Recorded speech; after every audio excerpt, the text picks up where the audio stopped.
thought I'd make this wee short video about this 70 MAI dash cam that I picked up off Amazon. And the reason why I thought I would make the video was because I've noticed on forums a lot of people hardwiring these dash cams in against their mirror. But whilst this dash cam actually is able to be hardwired in there by the mirror, I was always a wee bit worried about parasitic battery drains. I don't really know just how capable the 12-volt battery in this car is, and I know changing it is a total nightmare, so I don't want to risk it.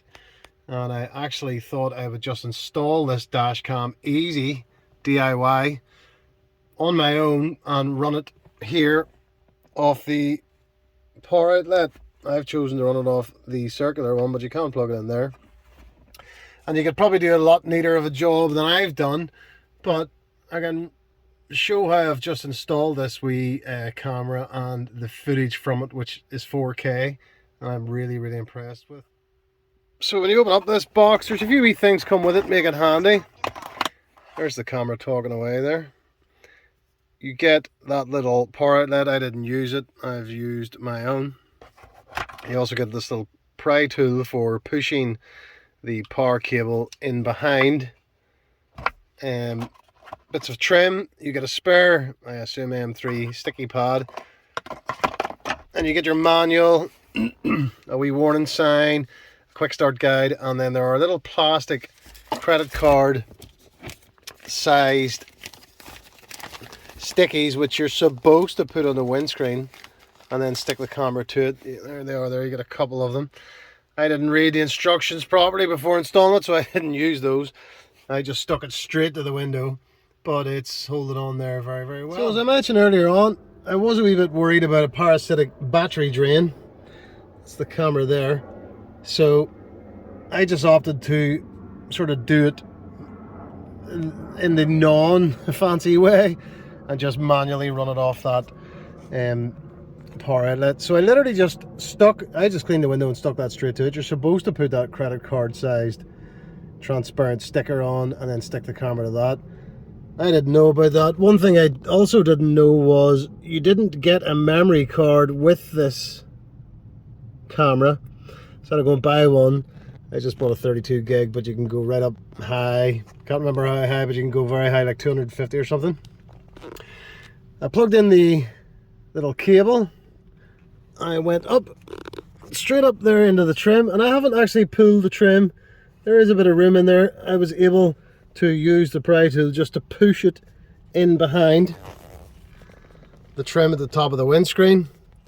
Once I got to the pillar here, you can see there's a bit of a ready-made sort of joint there.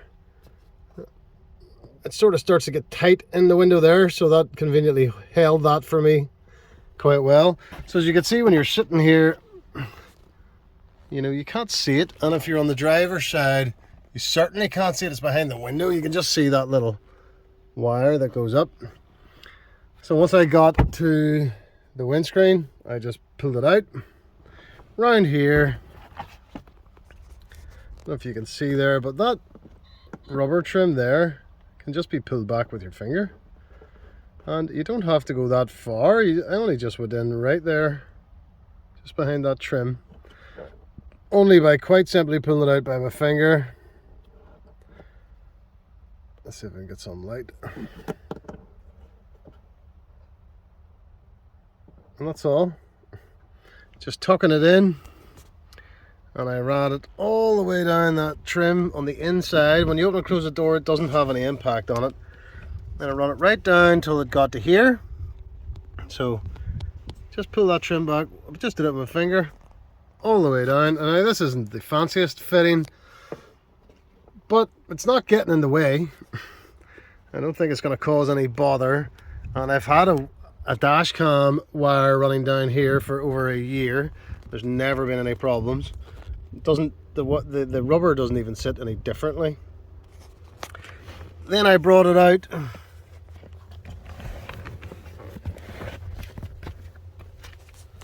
As you can see, I've tucked it in up in there behind that trim. Didn't have to pry anything anywhere. And then all the way along behind this trim. Just push it up. I could get my finger up there if I want. Just push it up all the way along. And as I got towards the end, I brought it out through that little hole. This was very easy. And then again, tucked it up in behind the trim just by pressing it up in, and it comes all the way up in there because it's a very thin wire. And it just pops out. And I had a little bit of spare wire which I could have concealed down in there, but because I did this so quickly I didn't bother, so I just tied it into a little knot. It doesn't get in the way of the drinks holders either, and I just plugged it into that. You could make it a little bit neater. The only trade-off is you can't close this, but I never close that anyway, so it doesn't make any difference. So that's how I physically fitted the dash cam. One thing I noted about this dash cam as well is this little barrel actually twists, so you can just twist it back and forth till you get, you know, the straight on angle that you're after, and you can actually watch the footage live on your phone as well, which helps you get that lined up. So it was pretty easy to install. So while I have this being powered from the power outlet, what I've noticed after some sort of testing is that under normal conditions, when you lock the car, this little outlet ceases power after around 10 minutes. So I don't ordinarily need to unplug this camera, but I did want the ability to unplug it because, as I mentioned before, I don't want to risk any battery drains or 12-volt battery problems in this car down the line after, you know, constant usage of something running off it all the time. So under normal conditions, I just leave it plugged in, turn the car off, and the camera then shuts down after about 10 minutes whenever power is cut to that socket. However, when I'm charging the car, I've noticed that socket seems to have power to it the entire time. So whenever I'm charging the car, I just unplug it before I get out. Literally just unplug it and set it there. Then I charge the car, and then whenever I get back in the next day or whatever, I just plug it back in. And whenever you plug it back in, the camera just automatically starts recording like any other dash cam straight away. And there is a little LED light on that side, which is quite hard to see. It's just below that button there, just directly below that button. Whenever that shows a green light, you know that there is normal footage recording. There are a few other ways it can flash red if there's an issue, or flash green, I think, for emergency recording. The camera seems to have a few functions. You know, it can have park and sentry mode and all sorts, but you need the hardwire for that mode. And whenever there's a bit of a bang or a bump, it does do the whole emergency recording thing. See if I can see the green light there. It's too bright today, maybe I can't really see it. I can see it, but the camera can't, so it's recording normally. And it stores it all on the SD card, which you can, if you wish, you can take it out and put it in the computer, but you don't need to. You can just connect your phone via Wi-Fi directly to the camera, view the footage, watch live footage, or download any of the clips you want. And there's so many different settings. The camera and the footage is brilliant. A little quirk that may or may not be unique to this car. It's probably not unique to this car, any car that uses maybe Android Auto. Because my ordinary phone connects to the iDrive through Wi-Fi, you can't be connected to the camera and the iDrive at the same time. So instead of messing around having problems with that, and this is really easy to do, if I want to access that camera to download footage, I quite simply just go into the iDrive, remove my phone, which takes 10 seconds, so the phone is no longer connected to the car through Wi-Fi. Then I open the app for the camera, and then I can scroll through the app, download and view any footage I want, change the settings, the length of recordings, all that kind of stuff that most dash cams probably have. And whenever I'm finished with whatever footage, I just close down the app and then add my phone back on through the iDrive, and it just functions normally through iDrive through Android Auto all the time. So whenever I have noticed, whenever you're connecting a phone to the camera to watch live time footage, it stops the camera from taking a live recording. But you're generally parked when you're doing things like that anyway, so it doesn't really make any difference. So that's how I've got around that. Just disconnect the phone off the iDrive, open up the app for the camera, connect to the Wi-Fi hotspot from the camera, and the Wi-Fi hotspot can be activated just by pressing that click once on and once off. But when you first turn the camera on, it seems to be on anyway, and the camera also accepts voice control, so you just tell it to turn the Wi-Fi hotspot on and it will. So that's how I access the video. I'm going to disconnect my phone from the car, remove device. That's it, gone. So I don't need to do anything else except now open up the app and connect to the camera. So here's a little app here. Open it up.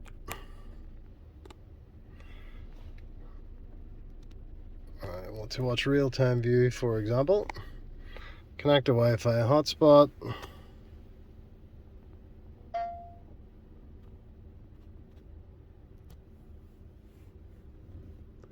Okay, I'm now watching live recordings. So you can go out of that, and then you can just go into, you know, all your various device album, device settings, device management. So that's really easy. You just go in there, pick a clip, download it, and then when you're finished, reconnect the phone back to the car.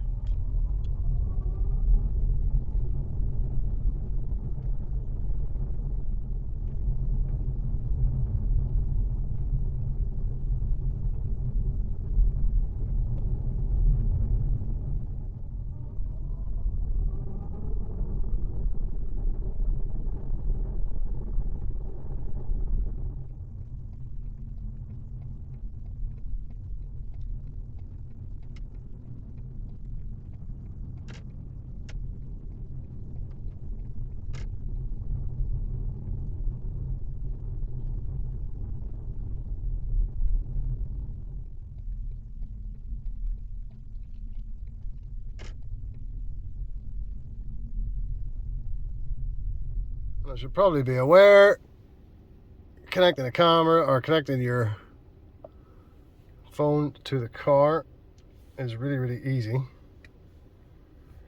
You know, connect, sync contacts, all the messages, and then it should come up that it's done. Here, that's it. That's the phone connected back to the car. And I always select to use Android Auto. And that's it. All reconnected, and the dash cam is disconnected. So it's very, very easy to do. So when you're sitting here in the car, from driver's point of view, there is essentially nothing visible. You'd have to come all the way around under to see the camera. As you can see, the cable runs up in there. You can see it slightly as it just pops out there, but I mean, it's hardly in the way. It's not even eye catch. It's black as well as the trim, so you wouldn't really notice it. And it's not visible anywhere else. Not even here, or it comes up. Apologies, the sun's glaring there. So only two places you can see it really, or three places. There, a wee bit there if you're looking for it, and just a little bit here.